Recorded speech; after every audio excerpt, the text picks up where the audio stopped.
Good afternoon from London. Another grey and bleak January afternoon here in London, but the weather is improving slightly.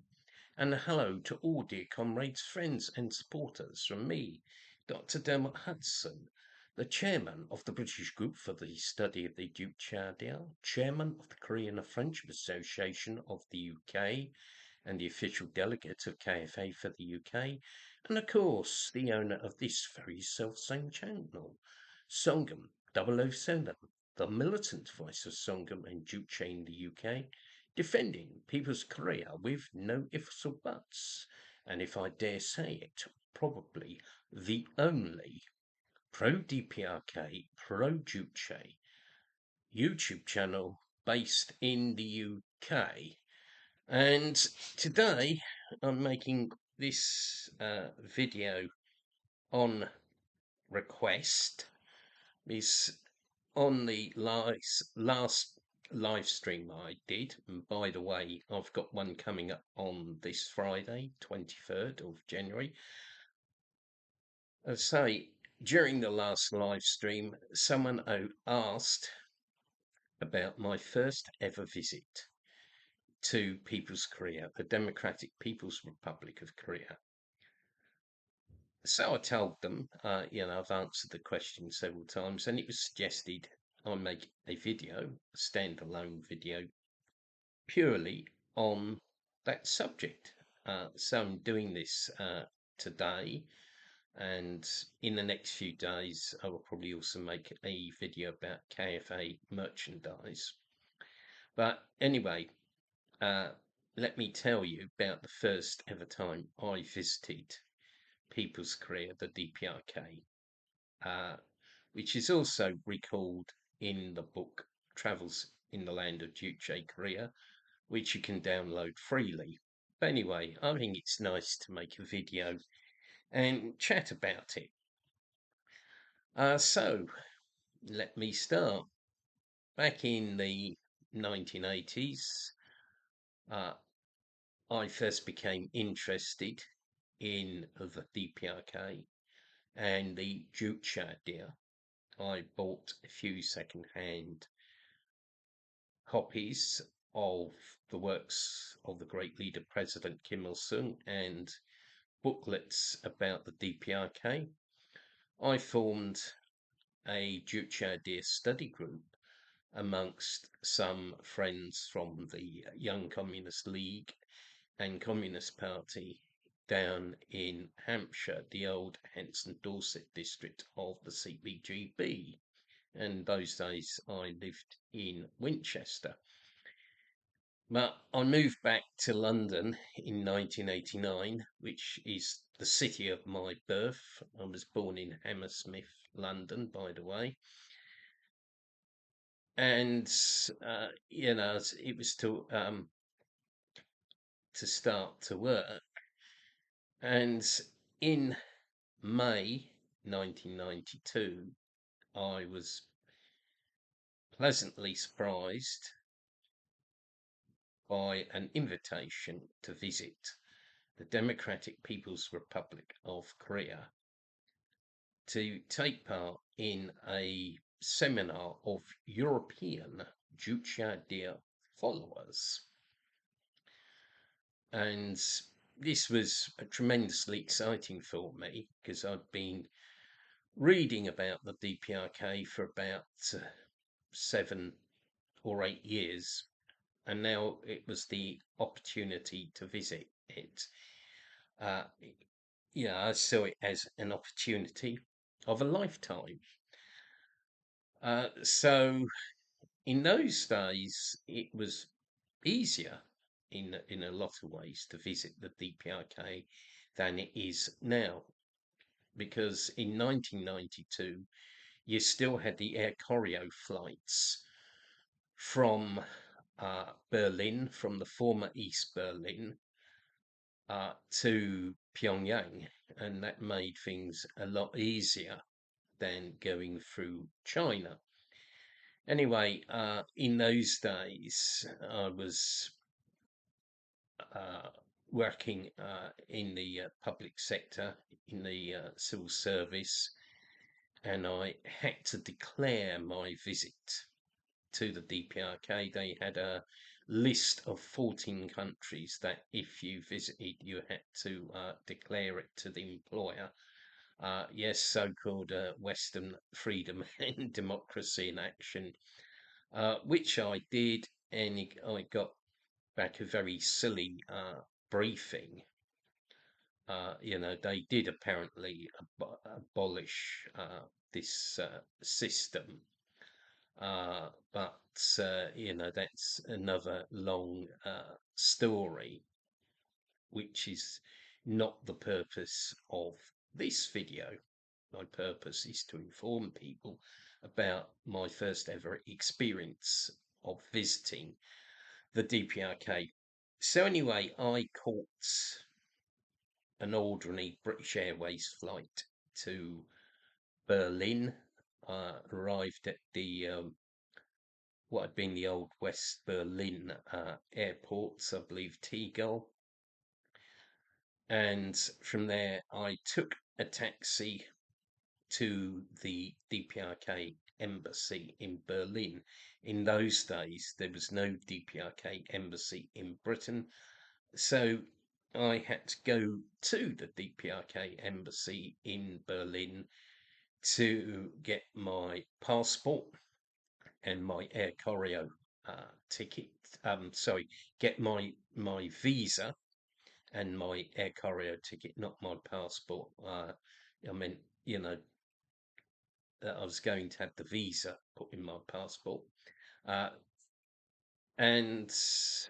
So I arrived there, and they said the visa and air ticket will be available in the afternoon.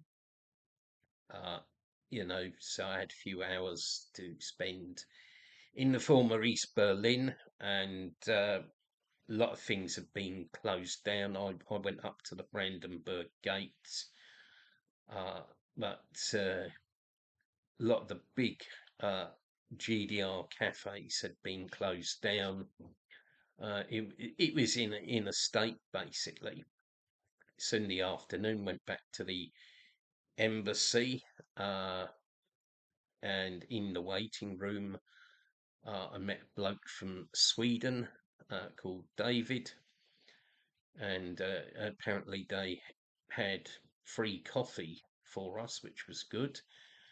And then they gave me my passport back with the visa and an air choreo ticket, and two diplomats drove us to what had been the old GDR airport at Schonenfeld in East Berlin, where we got the air choreo plane, and that travelled first to Moscow. I think it took 2 hours to Moscow, and then we had several hours on the ground in Moscow, where we got out the plane and hung about the airport, Moscow airport, where they had very expensive whiskey on sale. Those were the Yeltsin days, the days of capitalist restoration. And I think it's useful to give a bit of context to this visit. It was May 1992, some 6 months after the Soviet Union had been dissolved, and some 9 months after the failed August coup in the Soviet Union, the State Committee for the State of Emergency, and a few years after the frustration of socialism in Eastern Europe, which I witnessed for myself when I was in East Berlin. So I was visiting a country that was upholding socialism. And there was absolutely no sign in the DPRK of any disillusionment, any kind of defeatism or worry about this.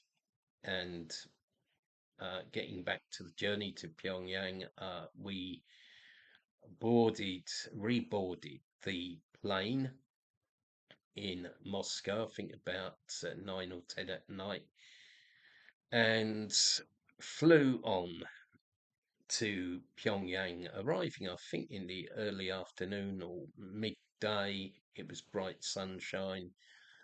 I was handed a bunch of flowers, which I didn't expect. It was a real, very warm welcome we were given, and we were taken to where we were staying, the Juche Academy under the Korean Association of Social Scientists. And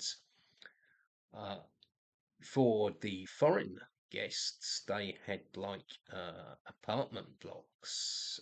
It was amazing.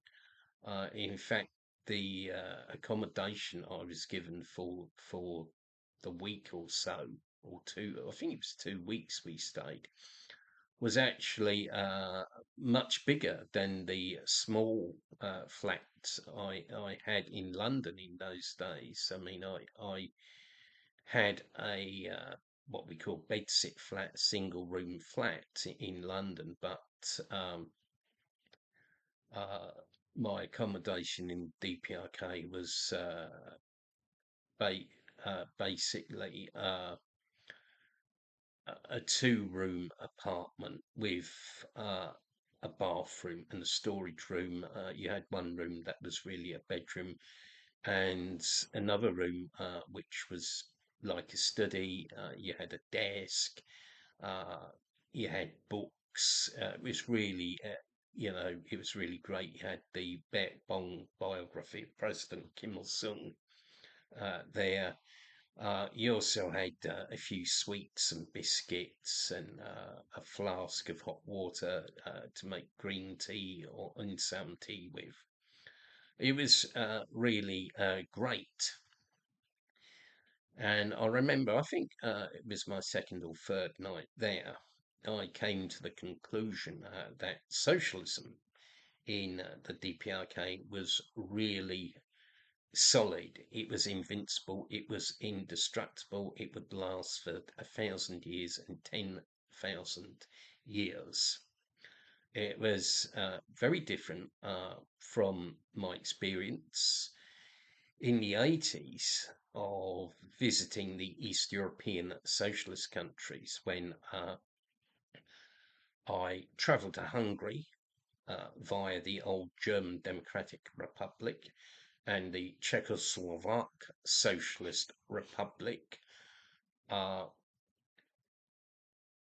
because you could actually see the decay of revisionism in those countries. I remember in East Berlin, just within a few hours, I saw a drunk on the station, and in Budapest, as I was getting out the train, I was accosted by black market currency dealers. Yes, just got off the train, and the first thing you see is black market currency dealers with the police standing there doing nothing. Anyway, never saw anything like that in the DPRK.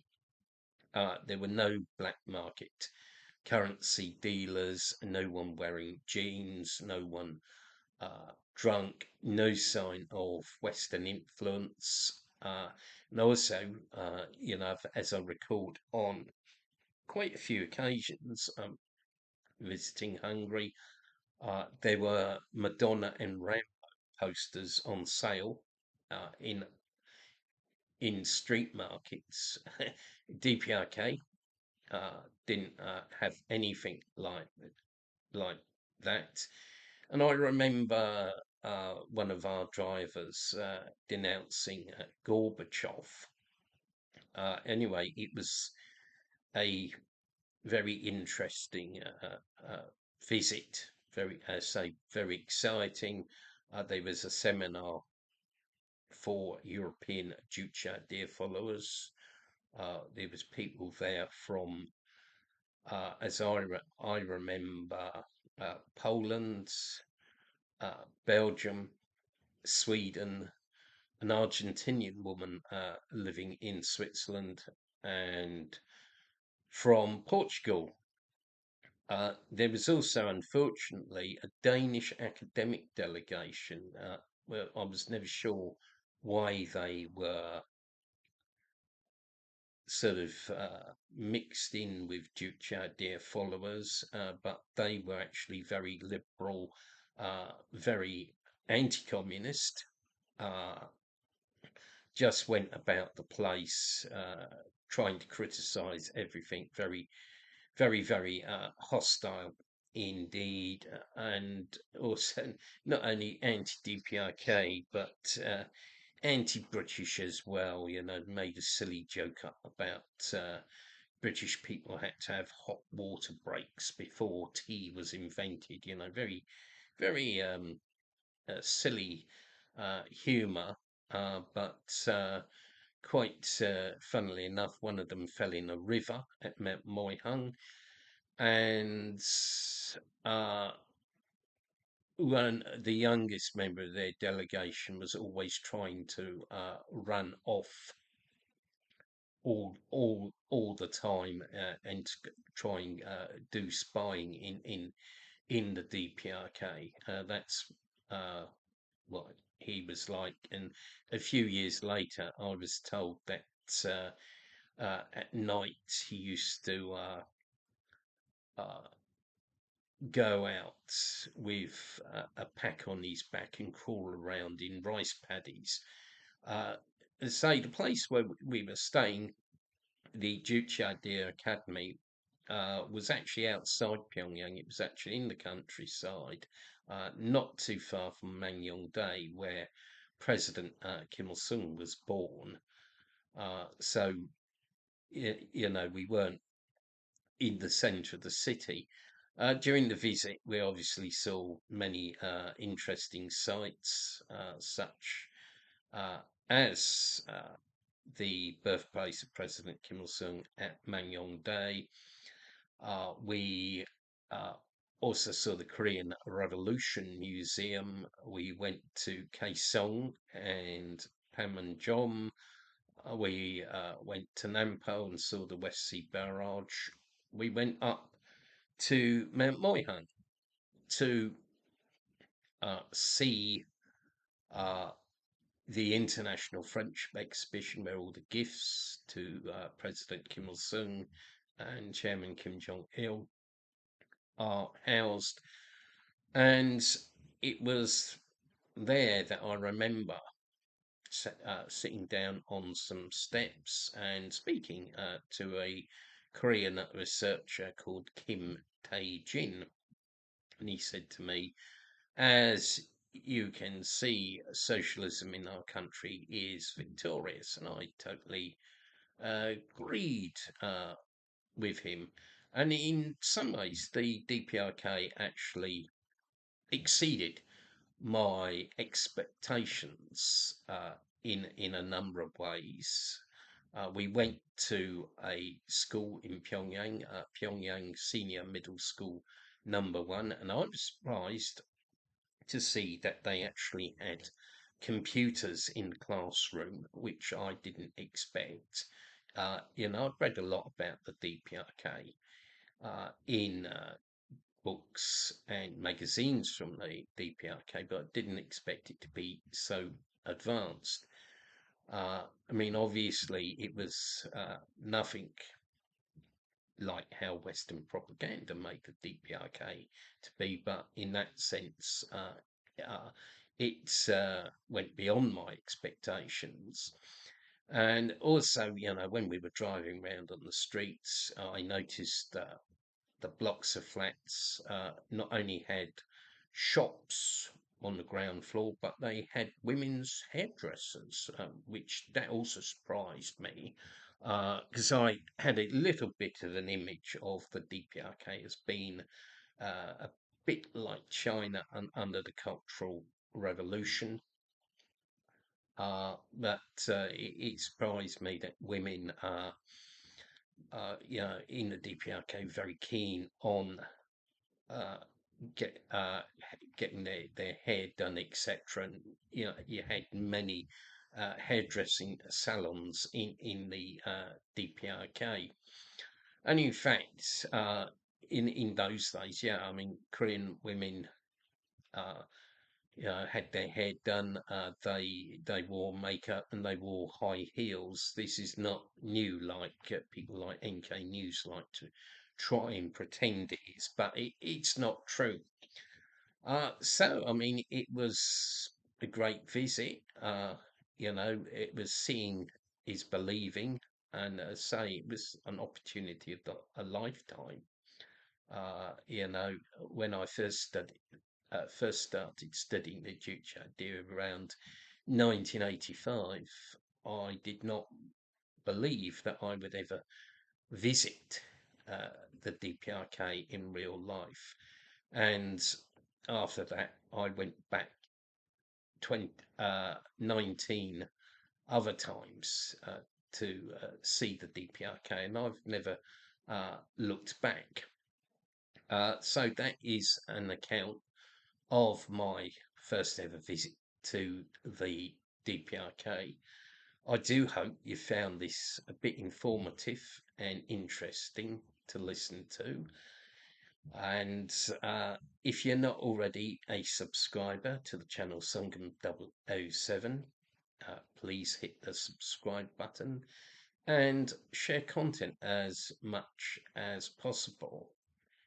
And just to let people know about uh, an attack or hostile action against me, as of today, my Facebook account was suspended or whatever.